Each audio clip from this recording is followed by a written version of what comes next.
बजे एक युवक अपने साथियों के साथ लड़की के घर छत धमका और उसका अपहरण कर लिया गया। लड़की के परिवार वालों की शिकायत पर पुलिस ने मामला दर्ज कर लिया है। पीड़ित लड़की नीलम की मां ने निर्मल आलवानी के मुताबिक कांग्रेस नेता विनोद यादव का भाई पवन यादव पिछले कई महीनों से नीलम से शादी के लिए परिवार वालों के लिए डरा धमका रहा था।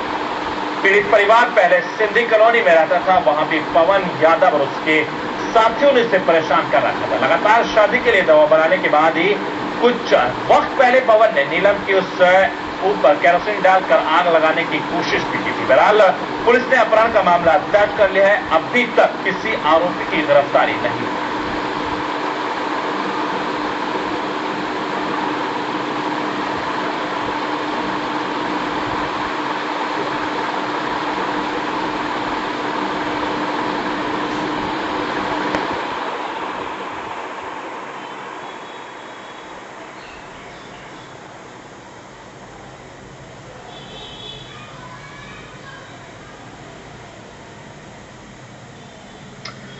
इस वक्त अनिल हमारे संवाददाता मेरे साथ बने हुए हैं। अनिल, आखिर पुलिस को जब पता है कि इस पूरे मामले को लेकर एक शख्स लगातार एक लड़की को परेशान कर रहा है, उसका दबंग है, लेकिन उसके बावजूद भी पुलिस को कार्रवाई नहीं कर रही।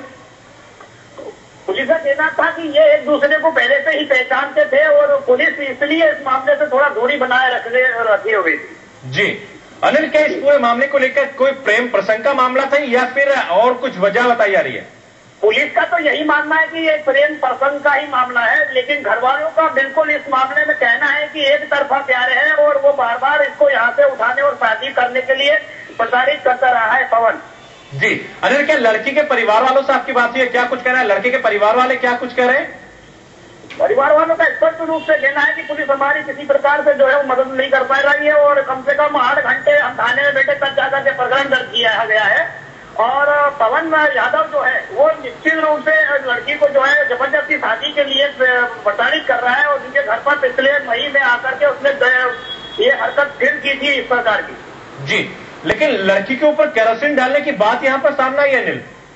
हाँ, घर वालों का ऐसा कहना है कि एक बार उसने केरोसिन डालकर के नीलू को जलाने की भी कोशिश की थी सरफराज। जी अनिल, क्या इस बारे में कोई अभी तक तफ्तीश या कोई जानकारी मिल पाई है कि क्या दोनों में प्रेम प्रसंग थे या फिर वो एक तरफा ही प्यार था जिसकी वजह से इस लड़की का अपहरण किया गया?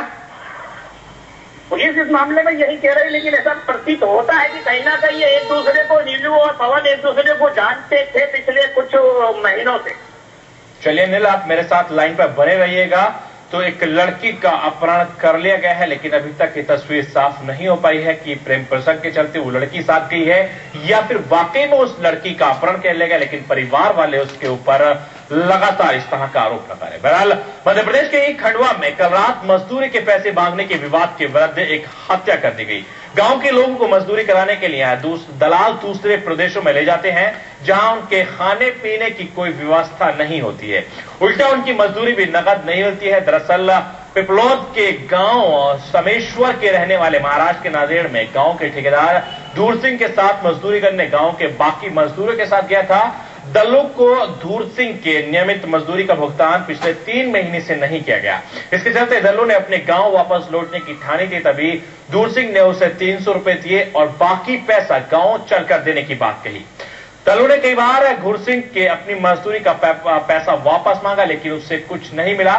कल रात को जब धूर सिंह ने दल्लू पर पैसे की मांग रहा था, उसका पिता भीम सिंह भी धूर सिंह के पैसे देने की बात कहने लगा। विवाद बढ़ने पर धूर सिंह ने अपने 2 साथियों के साथ भीम सिंह पर कुल्हाड़ी, गुप्ती और लाठियों से हमला कर दिया, जिससे 50 साल के भीम सिंह की मौके पर ही मौत हो गई। बहरहाल पुलिस ने आरोपियों के खिलाफ धारा 302 के तहत मामला दर्ज कर लिया है, लेकिन अभी तक किसी आरोपी की गिरफ्तारी नहीं हो पाई है।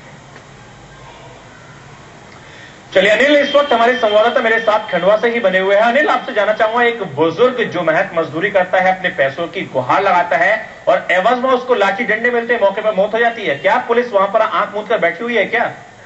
नहीं, रात को पुलिस का कहना था कि घटना चूंकि रात में हुई थी और जो दल्लू वहां जो उसका प्रत्यक्ष था घटना जो कि भीम सिंह जिसकी मृत्यु हुई है, दल्लू एक्चुअली उस समय घटना से भाग गया था। जब वो सुबह लौटा तो उसे खेत में अपने पिता की लाश मिली और फिर पुलिस को उसने खबर की और प्रकरण दर्ज हुआ। जी, लेकिन एक कैसा इंसाफ है कि बुजुर्ग को मौत के घाट उतार दिया। वो महज अपनी मेहनत की कमाई मांग रहे थे, लेकिन इतना क्या जरूरत पड़ी थी कि उसको ही पीट पीट कर मौत के घाट उतार दिया? पुलिस का ऐसा कहना है कि पहले भीम सिंह ने धरू सिंह के पिता को थप्पड़ मार दिया था। इसी आवेश में उसने ये कदम उठा लिया और अपने दो साथियों के साथ भीम सिंह पर लाठियों और कुल्हाड़ियों से हमला कर दिया। फिलहाल पुलिस क्या कुछ कर रही है इस पूरे मामले को लेकर?